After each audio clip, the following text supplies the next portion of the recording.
എന്തൊരു കാലാവസ്ഥയാ, ഒരു ദിവസം മഴയാണ് ഒരു ദിവസം വെയില്. ഇന്നൊരു പണിയുണ്ട്, അതിനും പോവാൻ പറ്റിയില്ല.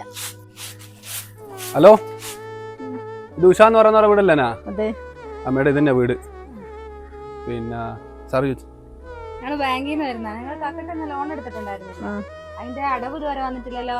6-7 മാസത്തിന്റെ അടവ് പെൻഡിങ് ഉണ്ടല്ലോ. പണിയൊന്നുമില്ല സാറേ, അതാ അടക്കാനാവാത്തത്. നിങ്ങൾ പണിയില്ല മറ്റേതില്ല അല്ലെങ്കിൽ ബാങ്കിൽ നോക്കേണ്ട ആവശ്യമില്ല. നിങ്ങൾ ബാങ്കിൽ നിന്ന് ലോൺ എടുത്തല്ലേ, അപ്പൊ തിരിച്ചടക്കേണ്ട ഉത്തരവാദിത്തം നിങ്ങളല്ലേ. നിങ്ങളിപ്പോ എത്രയാന്ന് പറയാം, 6 മാസമായി നിങ്ങൾ ലോൺ അടക്കാത്ത. 6 മാസത്തേക്ക് നിങ്ങളിപ്പോ എത്ര പൈസ ഉണ്ടെന്ന് നിങ്ങൾക്ക്? നിങ്ങളതിപ്പോ പലിശയും മുതലും കൂടി ഏകദേശം 98,726 ഉണ്ട്. ഇത്രയും പൈസ ഉണ്ട്. അപ്പൊ ഇത് നിങ്ങൾ എന്താക്കുക, എത്രയും പെട്ടെന്ന് 25-ാം തീയതിക്ക് മുന്നേ ആയിട്ട്, 25-ാം നമ്മളെ ലാസ്റ്റ് ഡേറ്റ്, 25-ാം മുന്നേ നിങ്ങൾ കൊണ്ട് അടക്കണം. അടച്ചില്ലെങ്കിൽ എന്താ വെച്ചാൽ നിങ്ങളെ ഫയൽ നേരെ എവിടെ പോകും, കോടതിയിലേക്ക് പോകും. പിന്നെ കോടതിയിൽ നിങ്ങൾ ജപ്തിയും മറ്റെല്ലാം വരിക. അന്നേരം പിന്നെ നിങ്ങൾ കരഞ്ഞിട്ടോ പിടിച്ചിട്ടോ ബാങ്കിന്റെ അടുത്ത് ഓടി വന്നിട്ടൊന്നും ഞങ്ങൾക്കൊന്നും ചെയ്യാനാവില്ല. ഞങ്ങളെ കയ്യിൽ നിന്ന് പോകും. അത് നല്ല രീതിയിലാണ് ഞങ്ങൾ ഇപ്പം നേരെ നിങ്ങളുടെ അടുത്ത് വന്ന് കാര്യങ്ങളെല്ലാം പറയുന്നത്. അപ്പൊ നിങ്ങൾ എന്ത് ചെയ്യും, 25-ാം തീയതിക്ക് മുന്നേ അടച്ചോട്ടല്ലേ?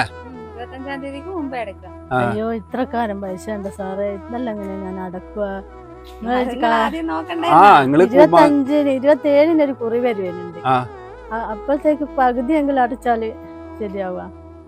പകുതി ഒന്നും അടച്ചാൽ ഇതെന്താ പറയുന്നത്? ഇത് എത്ര മാസമായി? 6-7 മാസമായില്ലേ. നിങ്ങൾക്ക് ലോൺ ആദ്യമേ അടവ് ക്ലിയർ ആക്കുമായിരുന്നെങ്കിൽ ഇങ്ങനെ വരില്ലായിരുന്നല്ലോ. 25-ാം തീയതി 27 പറ്റൂല, 25-ാം തീയതി തന്നെ അടയ്ക്കുക. അല്ലെങ്കിൽ ഫയൽ നേരെ ഞങ്ങൾ അയക്കുന്നതായിരിക്കും. ഞങ്ങളെ അവസ്ഥ നിങ്ങൾക്ക് അറിയാൻ പറ്റുന്നില്ലേ മേഡം? നമ്മള് സാഹചര്യം ഒന്ന് മനസ്സിലാക്കണ്ടേ? നമ്മൾ പല വാർത്തയും കാര്യങ്ങളിലും കാണുന്നല്ലേ. 2 ദിവസം സാവകാശം കൊടുത്തൂടെ? അങ്ങനെയെങ്കിൽ തന്റെ ഉത്തരവാദിത്വത്തില് 27-ാം തീയതി ലാസ്റ്റ് ഡേറ്റ് ആയിട്ട് അന്ന് കൃത്യമായിട്ട് കൊണ്ടടക്കണം. നമുക്ക് 27-ാം തീയതി അടക്കാൻ പറ്റൂലേ?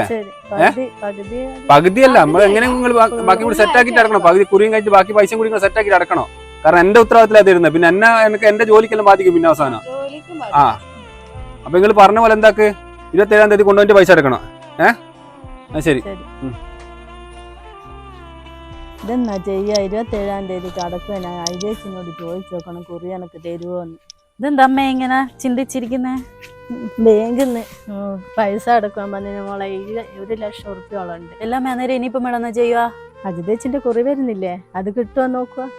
അതിനി ആകെ 2 കുറിയേ ഉള്ളൂ. അത് കിട്ടിയിട്ട് എന്നെ പുതിയ കോഴ്സിന് ചേർക്കാന്നല്ലേനോ അമ്മ പറഞ്ഞത്? അതല്ലല്ലോ മോളെ ഇതിപ്പം പ്രാധാന്യം. ഞാൻ എന്റെ ഫ്രണ്ട്സിനോട് എല്ലാം പറഞ്ഞില്ലേ. ഇനി കാണുന്നില്ലേ, എന്റെ അച്ഛനൊന്നും നോക്കുന്നില്ലല്ലോ. കുടിച്ചിട്ട് അവിടെ കിടക്കുക ഇവിടെ കിടക്കുക, ഇനി നോക്കുന്നില്ല. ഇങ്ങനത്തെ ഒരു അവസ്ഥയല്ലേ. ഇനി പോയിട്ട് എന്റെ ഫോൺ എടുത്തുണ്ടോ, ഞാൻ അജിതേച്ചിനെ വിളിച്ചു നോക്കട്ടെ. ഇതമ്മേ ഫോണ്.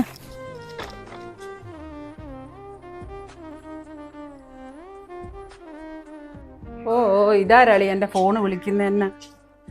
ഉഷിയാന്നല്ലോ.